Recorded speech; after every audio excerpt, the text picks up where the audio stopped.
Hello everybody, which movie did you like, Barbie or Oppenheimer? Well, personally I liked Oppenheimer because I like Christopher Nolan's style of movie making, but you tell me which one did you like? In this video, we are going to talk about how much money is spent on marketing for Barbie and Oppenheimer. How did these guys spend so much money? What are the different channels, so to speak? When did these guys start spending so much money? And why so much money on these marketing efforts? Also, we'll look at what is the corresponding numbers for the Indian movie industry, how Indian movie makers spend money on marketing and how much relevance or how much importance do these guys give to marketing. So let's get started first with the overall budget numbers.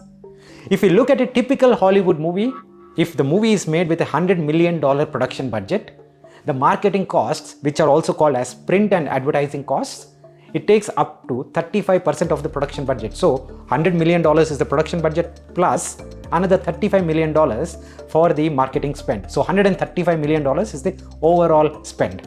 And Oppenheimer followed the exact same template. Oppenheimer team also spent $100 million on production cost and another $50 million on the marketing spend.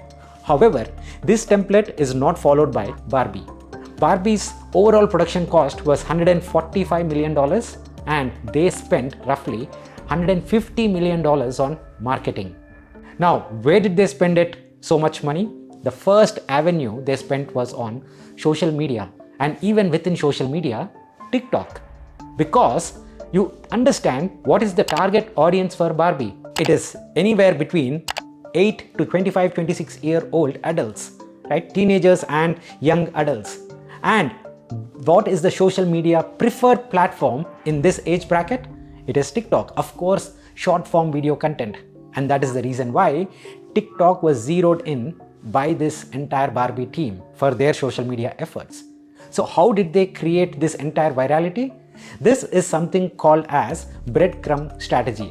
So the movie teams will only release just the framework or just the tidbits of the content which could then go viral. For example, in the case of Barbie, they released 45 plus AI-based selfie generators which are all Barbie themed, and people can go ahead, create their own selfies and then share it with their friends. So you can see that it was only the theme that these guys have created, but the virality or the entire theme is then circulated by the users who have started taking selfies. And this has led to more than 7 million plus mentions about Barbie on TikTok and 100 million plus views about Barbie related content on TikTok. You could see how virality was achieved by Barbie team. The second thing they also adopted successfully was through brand collaborations. These guys had 100 plus brand collaborations, starting with Airbnb. Yes, you could have your rental vacation home in a Barbie themed style.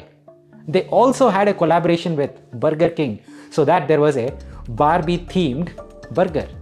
And there were also collaborations with Crooks. There were collaborations with luggage makers so that there are pink suitcases in the market. At a point in time, the entire US was colored in pink last year. And this was because of the marketing efforts by Barbie. You can see this brand collaborations expanded not just their own movies, but also the individual brand associations help these brand companies as well because they get that uptick in sales. Now, why did they do so much and when did they start this entire marketing? They started this marketing activities in Comic-Con 2022. That was exactly 1 year back, July 2022. And why did they spend so much time, so much money on marketing? Because in the last 2 years post-pandemic, the way individuals consume entertainment, consume movies has changed. Unless it is an event-based movie, people are not walking into the theaters. Well, Oppenheimer had that advantage. Barbie does not have that kind of an advantage because end of the day, it's still a movie based on a doll. People could watch it from the comfort of their home. So Barbie team made sure that it's an event release and hence all this marketing. And they also made sure that the day of the release and the week of the release, they conducted Barbie themed parties in the movie theaters itself. There were pink carpets laid in the movie theaters. Now, what was Oppenheimer doing all along? Oppenheimer spent a lot of money on trailers. They did a lot of the other marketing activities, but most of it was actually dependent on Christopher Nolan's brand image itself. Now, both these movies, when they came together, however, it was one a very colorful movie and one a very dark movie. They came together to create something called as a counter-programming marketing effect, which means rather than deciding which movie to watch and which movie to leave out, individuals then started debating about which movie to watch first. And ironically, more than 200,000 people have bought both the movie tickets for the day of the release, including Tom Cruise. While Tom Cruise Mission Impossible released a week before, on July 14th, he still watched both these movies together on July 21st itself. So it became the largest event day in the film industry. And that's how both of them benefited from one another.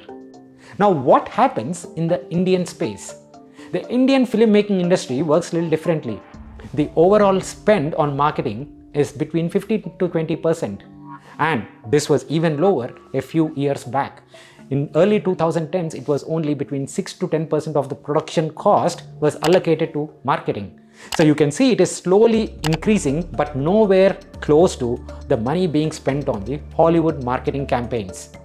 And to think about it, the first guy who understands the importance of marketing, understands the importance of user feedback is none other than Amir Khan.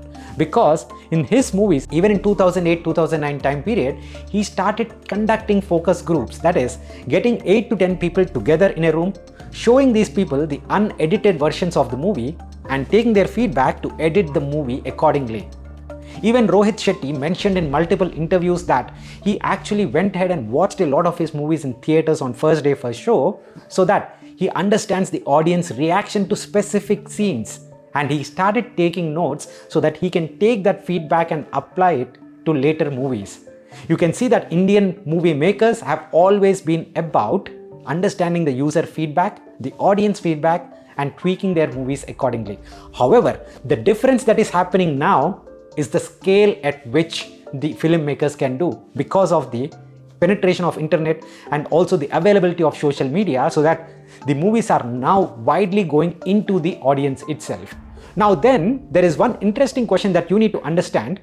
Why did Oppenheimer fare so well compared to Barbie in India? Why didn't Barbie perform? Because TikTok is not present in India. Now, TikTok is in a unique and advantageous position because this is short form video content, and this is not similar to YouTube or Instagram or even Facebook. So the presence of a brand like TikTok could actually help even Indian movie makers to take their movie in a much more effective way to all the different parts of the country. And I hope this white space is duly filled in the few next months or the coming years. Thank you so much, guys. Do let me know if you have any questions or if you have any thoughts on Oppenheimer and Barbie or Barbenheimer. Would be happy to hear that. Do please share this video with your friends so that they also know the overall cost that went into marketing and how the virality is created for both these movies. See you again in the next video. Bye bye.